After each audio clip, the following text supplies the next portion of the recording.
کا رسول اللہ اگر چاہے کہ اس کو عذاب نہیں ہو تو ایسا ہو جاتا ہے، یا آپ کو گلے سے نیچے اترتا ہے، اب وہ صحت کا دماغ والا انسان فوراً بتاتا ہے یہ تو بالکل غلط بات ہے.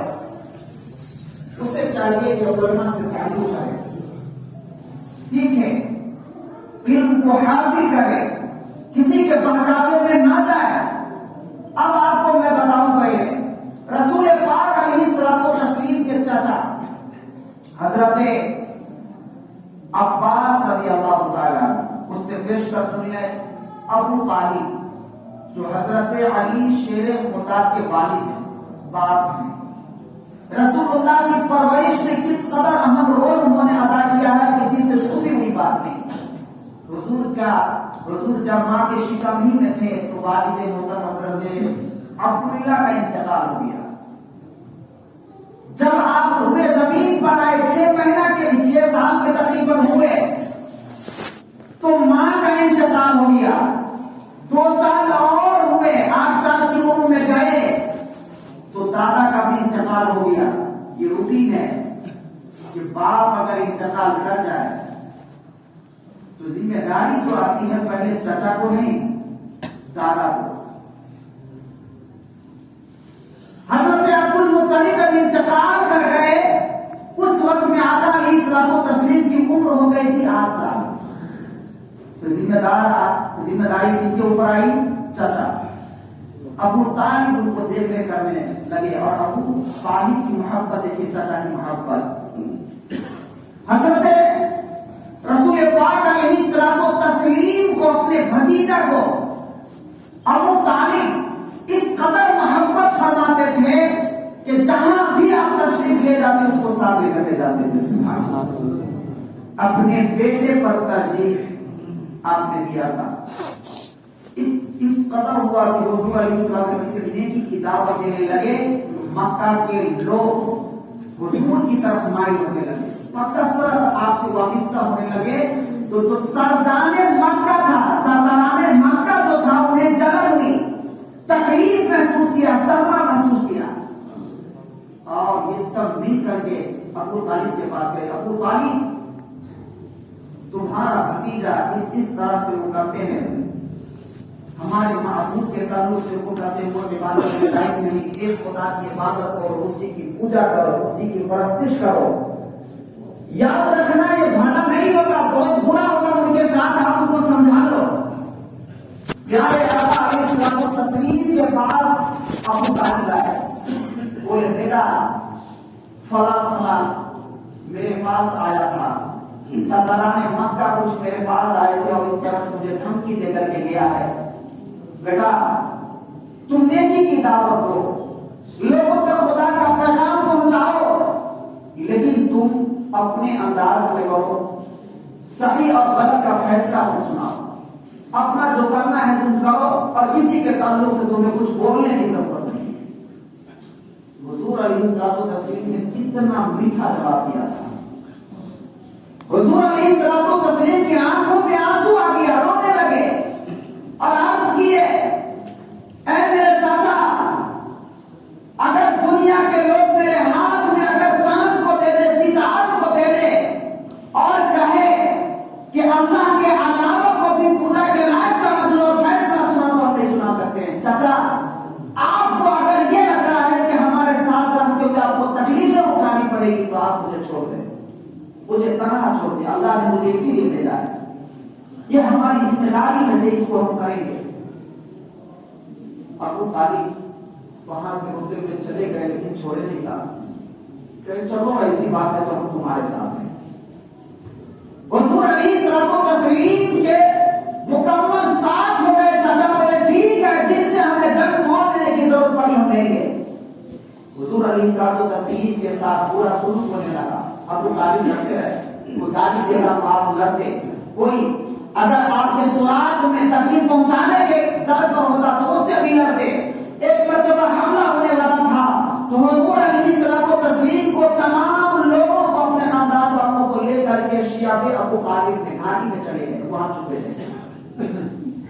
یہ چچا انتقال کو کر گئے، ایمان نہیں لا سکے، دنیا سے چلے گئے. تو تو ظاہر سی بات ہے جو کافر مر کے جائے گا تو اس کا نیک عمل کا بھی بدلہ دنیا ہی مل جاتا ہے، چونکہ کافر بھی اچھا کام کرتا ہے، وہ بھی کبھی کبھار اچھا کام کرتا ہے، لیکن وہ اچھا کام وہ نہیں ہے کہ جس کی نیکیاں اسے آخرت ملے، اس کو اس کا بدلہ دنیا ہی میں مل جاتا ہے، اس کے لیے آخرت میں کوئی نیکی نہیں ہے۔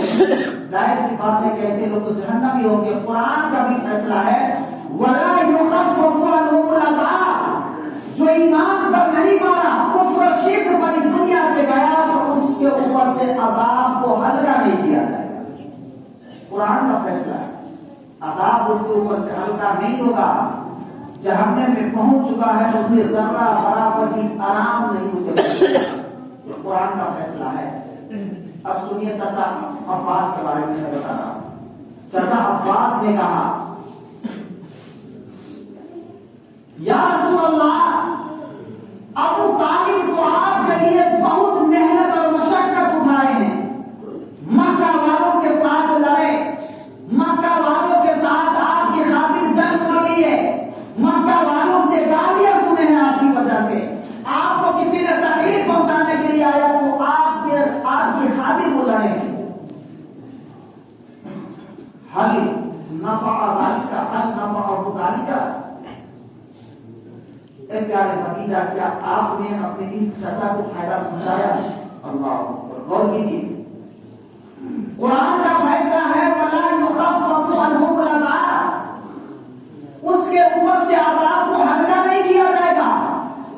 جو جہنمی ہے کفر پر شرک پر مارا تو اسے سکون نہیں میسر ہو سکتا۔ ابو طالب ایمان لا چکے ہیں، قرآن کی آیت نظر میں ہے، لیکن اس کے باوجود پوچھے ہیں فَحَلْ نَفَعَ ابو طالب کا، کیا آپ کے پیارے چچا ابو طالب جو مسلمان ہو کر کے کافر ہو کر کے مشرک ہو کر کے مارا، آپ نے فائدہ پہنچایا؟ بتائیے۔ یہ سوال ان کا کرنا قرآن کے خلاف جا رہا ہے کہ نہیں؟ قرآن تو کہہ رہا ہے کہ کفار و مشرکین پر عذاب میں ہلکا نہیں ہونا ہے، عذاب میں تخفیف نہیں ہوگی۔ چچا کی نظر میں قرآن مقدس کی آیت ہے، اس کے باوجود پوچھ رہے ہیں، سوال کر رہے ہیں وَحَلْ نَفَعَ ابو طالب کا، آپ نے کچھ فائدہ پہنچایا انہیں؟ تو حضور علیہ الصلوۃ والتسلیم یہ نہیں بولے، چچا قرآن کا تو فیصلہ ہے کہ کفار کو ذرہ برابر اس کے عذاب میں تکلیف نہیں ہوگی، آپ کیوں ایسا سوال کرتے؟ یہ میرے بس کی بات نہیں۔ جواب کیا ملتا ہے؟ نعم چچا، اے چچا عباس، آپ کہہ رہے ہیں کہ ابو طالب چچا کو میں نے فائدہ پہنچایا کہ نہیں پہنچایا؟ نعم، ہاں ہم نے انہیں فائدہ پہنچایا۔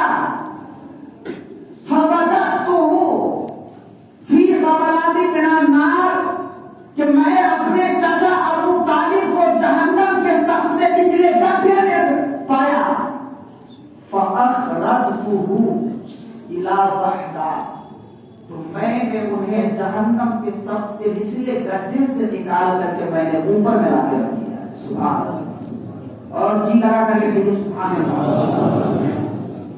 میں چچا کو جو جہنم کے سب سے نچلے گڈھے کے اندر پایا تو میں فائدہ یہ پہنچایا ان کو، جو سلوک کو دنیا میں میرے ساتھ کیے تھے اس کا بدلہ اور انتقام میں نے انہیں یہ دیا کہ میں نے جہنم کے سب سے نچلے گڈھے سے نکال کر کے کنارے میں لا کر دیا۔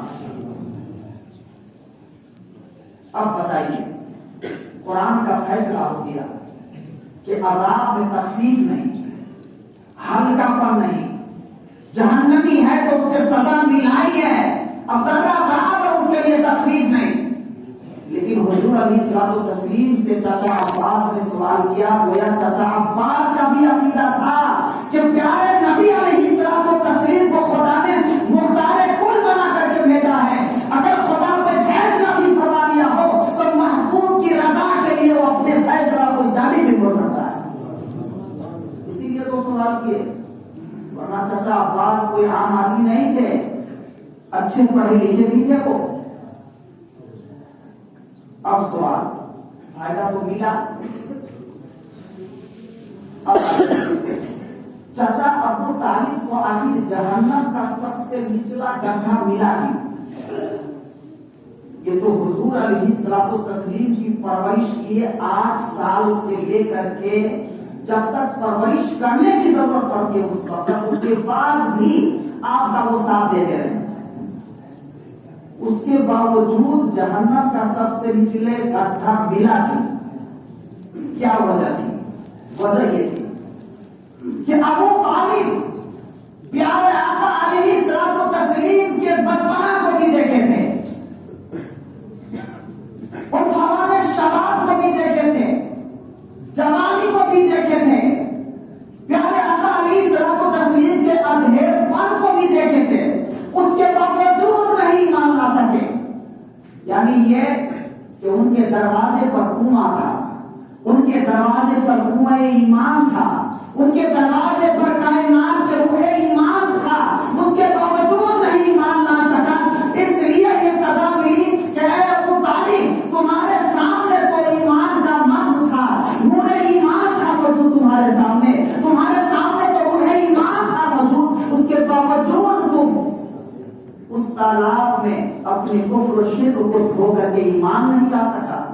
ابو طالب اس لیے تمہیں جہنم کا سب سے نچلا گڈھا ملے گا، لیکن چونکہ پیارے آقا علیہ الصلوۃ والتسلیم کے لیے ان کی قربانی ہوگی۔ اچھا، قربانی اس لیے کہ میں آپ کو بتاؤں، بخاری شریف اور مسلم شریف کے اندر بھی حدیث پاک ہے، اس میں آیا کہ جب چچا ابو طالب بیمار پڑے، ایمان نہیں لا سکتے، بیمار پڑے، تو پیارے آقا علیہ الصلوۃ والتسلیم کو خبر ملی کہ جو چچا میری خاطر بہت ہی جنگ مولیا کی، بہت لڑے دوستوں سے، کفار مکہ سے، مشرکین مکہ سے، چچا آج مرگ الموت میں گرفتار ہے، آج لگ رہا ہے کہ ان کے لیے یہ آخری دن ہے۔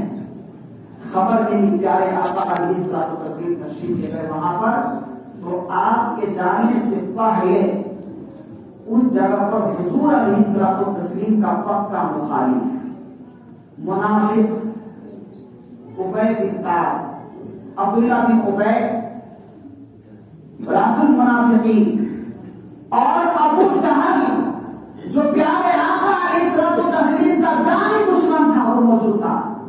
کیونکہ ابو طالب بھی سرداران مکہ میں سے، یاد رکھیے گا، ان کی بھی بڑی چلتی تھی، ان لوگوں کی بڑی چلتی تھی، یہ پہلے سے ابو طالب کے پاس موجود، پیارے آقا علیہ الصلوۃ والتسلیم ان کے پاس تشریف لے، ان دونوں کو پائے تو آپ نے اپنے چچا ابو طالب سے کہا، یا ابا طالب، اے چچا ابو طالب، قل لا الہ الا اللہ، اے چچا ابو طالب، آج آپ کلمہ پڑھ لیجیے، ایمان لے آئیے۔ قل لا الہ الا اللہ کلمۃ احاج لک بہا عند اللہ۔ چچا آج آپ کلمہ، اب تک تو آپ کی زندگی کفر میں کٹی، اب تک کی زندگی آپ کی شرک میں کٹی، چچا آج کلمہ پڑھ لیجیے۔ آج اگر آپ نے کلمہ پڑھ لیا تو ہم قیامت کے دن اللہ تبارک و تعالیٰ کی بارگاہ میں آپ کی جانب سے سفارش کریں گے، آپ کی جانب سے ہم اللہ کی بارگاہ میں گزارش کریں گے، اور یہ آخری وقت کا ایمان بھی آپ کا متبر ہو جائے گا۔ حضور جب اس طرح سے بولے تو کتابوں میں آیا کہ ابو طالب کا دل ہوا کہ ہم پڑھ لیں، چاہت ہوئی کہ ہم پڑھ لیں کلمہ، لیکن یہ دونوں منافقین، جس میں سے ایک ابو جہل بھی اسی جگہ پر بیٹھا تھا، کہا ابو طالب، کیا تم اپنے باپ دادا کے مذہب کو چھوڑ دو گے؟ کیا تم اس کو ترک کرنا چاہتے ہو، آخری وقت میں چھوڑ کر کے جانا چاہتے ہو؟ جب یہ نادان فلم یزالا یکلمانی، یہ دونوں مربوط زمانہ برابر اس لفظ کو دہراتا رہا، برابر ابو طالب کو کہتا رہا۔ لاسٹ میں ابو طالب ایک مرتبہ یہ بولتی ہے کہ علی ملت عبد المطلب، کہ میں عبد المطلب کے مذہبی پر ہوں، اتنا کہنا تھا۔ حضور کی کوشش کے باوجود بھی ایمان نہیں لائے، لا الہ الا اللہ نہ پڑھے، ان کا لاسٹ وقت میں یہی آخری لفظ تھا کہ میں اپنے باپ عبد المطلب کے مذہب پر ہوں، اتنا بولا روح نکل گئی، جسم سے جدا ہو گئی، خاتمہ ان کے کفر، جہنمی بنا۔ لیکن پیارے آقا علیہ الصلوۃ والتسلیم کے لیے بڑی قربانیاں بھی تھی، تو اللہ تبارک و تعالی کی بارگاہ میں ان کی سزا تو سب سے نچلے گڈھے، جہنم کی نچلے گڈھے کی سزا فکس ہوئی، لیکن اس قربانی کے پیش نظر پیارے آقا علیہ الصلوۃ والتسلیم نے یہ احسان کیا ان کے اوپر کہ نچلے گڈھے کے اندر پایا تو انہیں لا کر کے سب سے اوپر کنارے میں۔ میرے پیارے اسلامی بھائی، مجھے کہنا یہ ہے کہ ہمیشہ یاد رکھیے کہ آج ہمیں رسول پاک سے کے تعلق سے دلوں سے محبت نکالی جاتی ہے۔ آج اس طرح سے ہمیں ایک معمول بنانے اور عادی بنانے کی جانب لے جانے کی کوشش کی جا رہی ہے کہ ہم رسول پاک سے اتنی محبت نہیں کریں۔ رسول پاک کے فیصلے پر آج غور و خوض کرنے کے ضرور سے بتایا جاتا ہے کہ یہ ہے چوری کرنے پر ہاتھ کاٹنا، یہ وہ فیصلہ ہے جس پر غور کیا جائے۔ اس طرح سے ہمیں قرآن سے دور کیا جا رہا ہے، اس طرح سے ہمیں رسول پاک علیہ الصلوۃ والتسلیم کی محبت میں کمی کرنا چاہ رہے ہیں۔ محبت یہ ہے کہ پیارے آقا علیہ الصلوۃ والتسلیم نے فرما دیا تو ہم ذرہ برابر اس کو قبول نہیں کریں گے۔ پیارے آقا علیہ الصلوۃ والتسلیم کے شان میں کسی بھی لفظ سے اگر گستاخی نظر آئے تو ہم اس کو زبان سے نہ نکالیں گے، اور جو نکالیں گے تو اس کے ساتھ ہم یارانہ نہیں بیرانہ پن بنائیں گے۔ یہ ہونا چاہیے، یہ ہے ایمان کی بات، یہ ہے مومن ہونے کی نشانی، یہ ہمارے ایمان کا تقاضا ہے۔ اللہ تبارک و تعالیٰ ہمیں پیارے آقا علیہ الصلوۃ والتسلیم کی محبت ہی میں اس دنیا سے جانے کی توفیق رکھے۔ وما علینا الا البلاغ۔